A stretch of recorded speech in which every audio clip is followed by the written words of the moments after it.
বাংলাদেশে 150 CC sports বাইকের কথা বললে দুইটা নাম সবার আগে আসে, ইয়ামাহা R15 V3 আর সুজুকি GSX-R 150।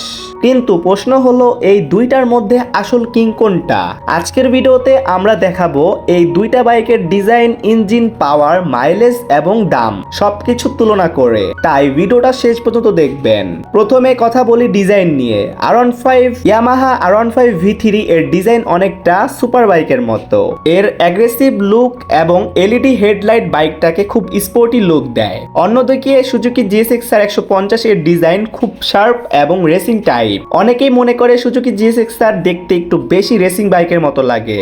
ডিজাইন আসলে পুরোপুরি পার্সোনাল চয়েস। এখন আসি engine performance. Yamaha R15 V3 তে আছে 155 সিসি লিকুইড কুলড ইঞ্জিন, যা প্রায় 18.6 PS পাওয়ার দেয়। অন্যদিকে সুজুকি GSX-R এ আছে 147 সিসি লিকুইড কুলড ইঞ্জিন, যা প্রায় 19 PS পাওয়ার দেয়। মানে পাওয়ারের দিক থেকে সুজুকি GSX-R সামান্য এগিয়ে রয়েছে। পারফরমেন্সের কথা বললে দুইটা বাইকই খুব দ্রুত।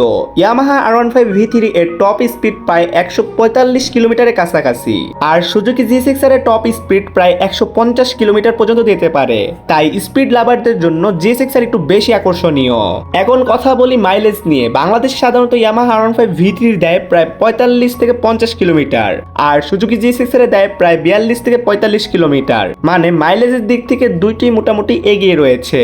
দামের কথা বললে দুইটা বাইকের দাম প্রায় সেম।